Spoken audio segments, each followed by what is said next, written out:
জাতির ঐতিহাসিক সংকটগুলোতে সেনাবাহিনী সবসময় জনগণের পাশে এসে দাঁড়িয়েছে, জনগণের কাতারে এসে সামিল হয়েছে। 1971 থেকে শুরু করে 75 কিংবা 90 কিংবা সর্বশেষ 2004, আপনারা যদি বাংলাদেশের ঐতিহাসিক পরিবর্তনের প্রেক্ষাপটগুলো লক্ষ্য করেন, প্রতিটি প্রেক্ষাপটেই দেখবেন যে সেনাবাহিনীর একটা সাহসী ভূমিকা এবং জনগণের সাথে ছিল।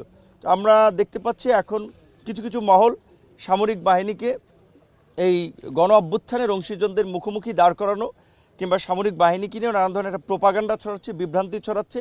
এটি আমাদের দেশের জন্য মঙ্গল হবে না।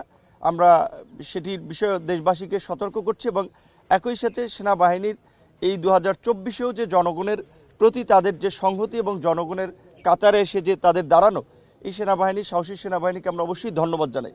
একই সাথে আয়নাঘরের মতো আপনার এই মধ্যযুগীয় বর্বর নির্যাতন নিপীড়নের সাথেও যারা জড়িত ছিল, হয়তো সেটা সেনাবাহিনীর কতিপয় কর্মকর্তা, সবাই না, এই পিলখানা বিডিআর হত্যাকাণ্ড এবং তদন্তের পাশাপাশি আয়নাঘরের মতো মানবতা বিরোধী অপরাধেও যারা জড়িত তাদেরকেও বিচারের মুখোমুখি করা দরকার। ইতিমধ্যেই তাদের কয়েকজনকে গ্রেপ্তার করা হয়েছে।